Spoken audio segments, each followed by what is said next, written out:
Friends, how are you? Hope सभी बच्चे अच्छे होंगे और सभी बच्चों ने अपना वर्क जो कंप्लीट करने के लिए एक्सरसाइज दिया गया था सभी ने कंप्लीट कर लिया होगा। Our lesson chapter 7 started today. The name of the lesson is the diversity in living organism. What is the meaning of the diversity?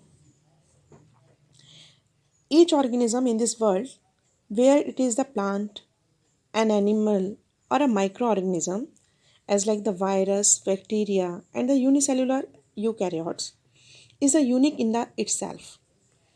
And this uniqueness of the individual form the basis of the diversity. Uniqueness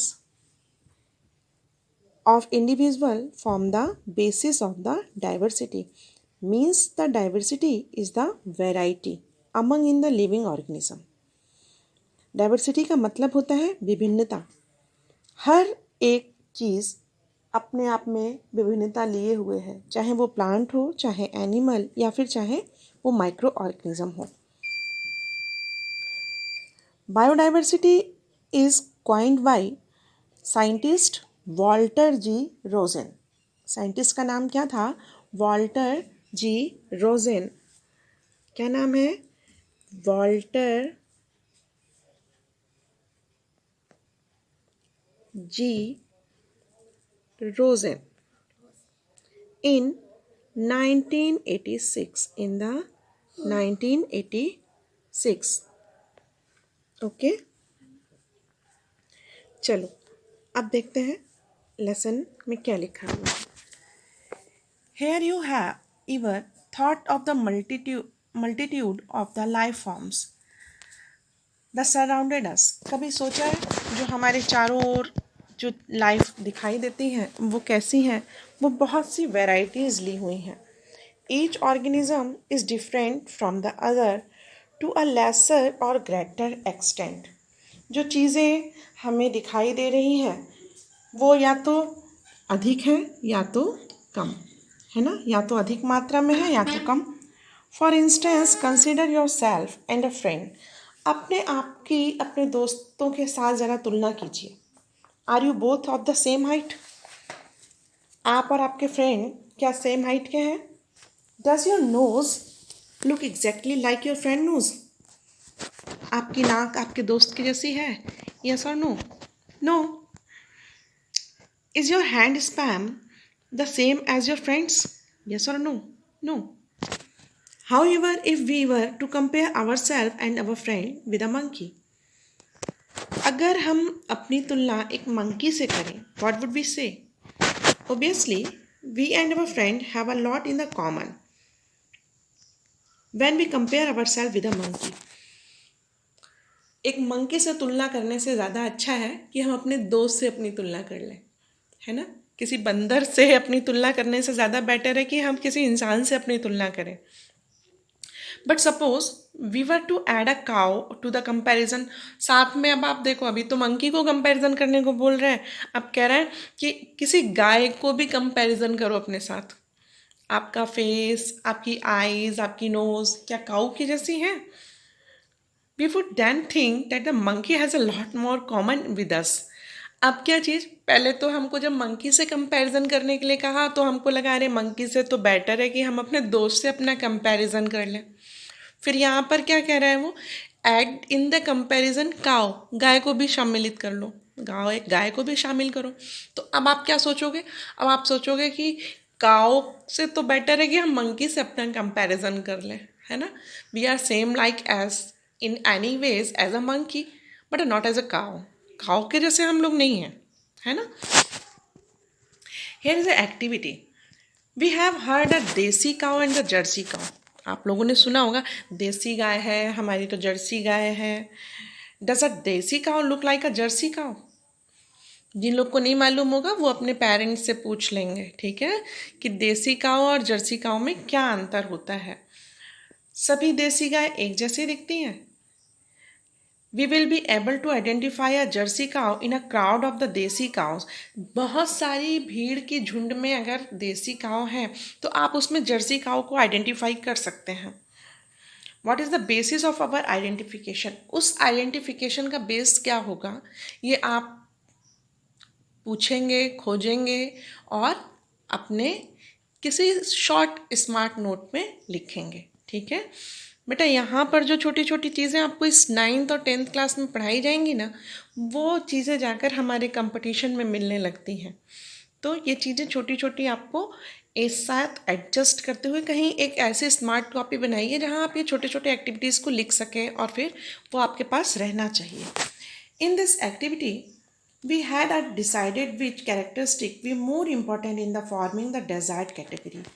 इस activity से हम क्या निश्चित कर लेते हैं कि जो कैरेक्टरिस्टिक्स हैं किसी डिज़ायर्ड कैटेगरी के, जो डिज़ायर्ड कैटेगरी का मतलब जैसे हमें काऊ को कैटेगरीज में रखना है, चाहे हॉर्स को कैटेगरीज में रखना है या ह्यूमन को कैटेगरीज में रखना है, तो हमें उनके इम्पॉर्टेंट कैरेक्टरिस्टिक्स के बारे में मालूम होना चाहिए जिसके बेस पर हम उनको उनके कैरेक्टर में रख सकें। जैसे काऊ को कभी भी हम एलिफेंट की कैरेक्टरिस्टिक में नहीं रख सकते, इग्नोर करेंगे। जैसे आपको कोई कहे कि गाय में हाथी को रखो तो आप उसके कैरेक्टरिस्टिक्स से ही अंदाज़ा लगा देंगे, उनके रहन सहन से ही अंदाज़ा लगा देंगे कि इनको हमको अलग रखना है। ठीक है, deciding which characteristic could be ignored, कौन से कैरेक्टरिस्टिक से हमको किस चीज़ से इग्नोर करना है, ये चीज़ें हमें डाइवर्सिटी सिखाती है। Now think of all the different form in which life occur on the earth. आप सोचिए कि जो पृथ्वी पर जो जीवन है वो अलग अलग फॉर्म में है। On one hand we have the microscopic bacteria, a few micrometre in the size, है ना। जो माइक्रो ऑर्गेनिज्म है हम उनको कैसे मेज़र करते हैं? We measure by the microscope and the majority is the mu या माइक्रोन मीटर। इन छोटी छोटी माइक्रोन मीटर की हैबिटेट से हम लोग उनको, उनके जो हैबिटेट है, जैसे माइक्रो ऑर्गेनिज्म हमें कहाँ मिलेंगे? गंदे पानी में, सॉइल में, इन सब चीज़ों में मिलते हैं micro organism.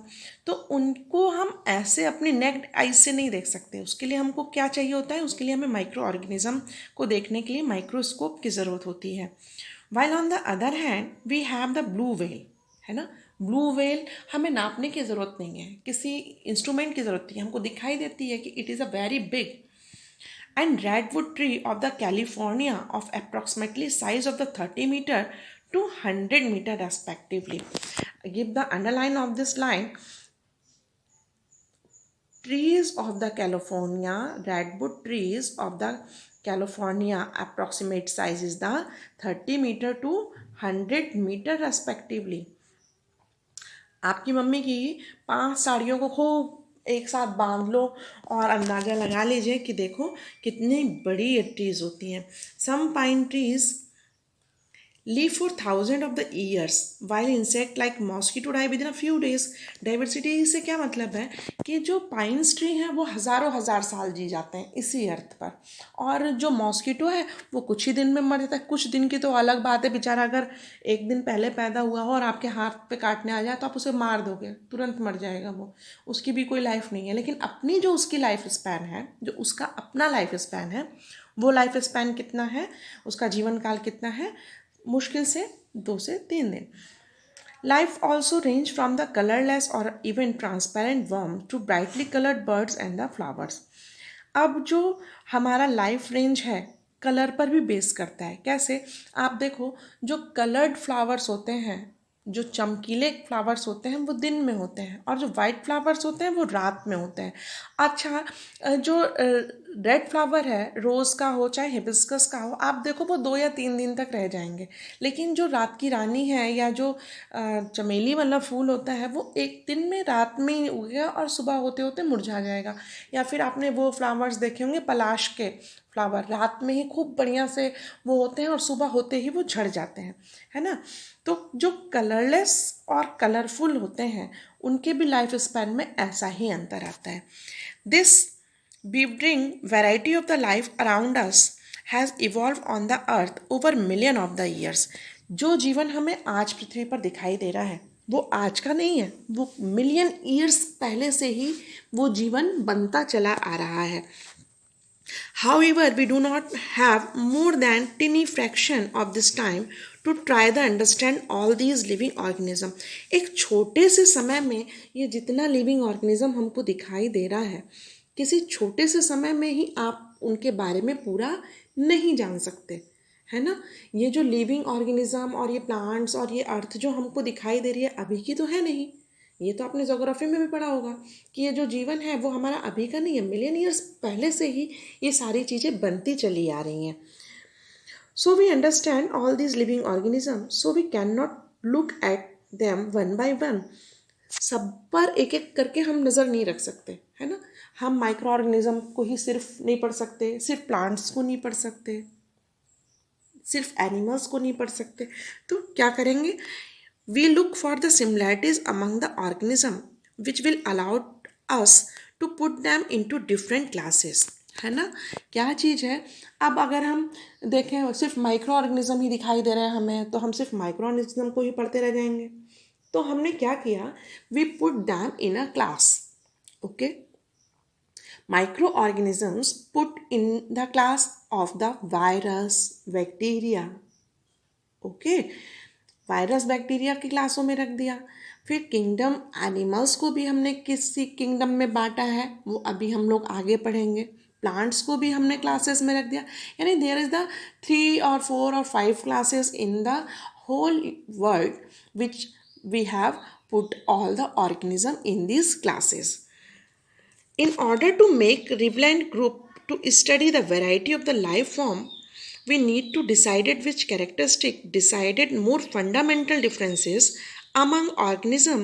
This would create the main broad group of the organism. Within these groups, smaller subgroups will be decided to less important characteristic. हमने पहले इनको किस में बांटा, क्लासेस में बांटा, फिर इनके सब क्लासेस में बांटा, फिर इनको ग्रुप्स में बांटा गया है, और ग्रुप्स के बाद इनको सब ग्रुप्स में बांटा गया है, और उसके बाद हमने इनके इम्पॉर्टेंट कैरेक्टरिस्टिक्स के बेसिस पर इनको हमने इन क्लासेस और ग्रुप्स में रखा हुआ है. This is the introduction of your lesson. Okay, and you do this questions in your homework copy. Okay, this is the your homework, and in the next video we will discuss about what is the basis of the classification of the organisms. Okay, thank you for watching this video.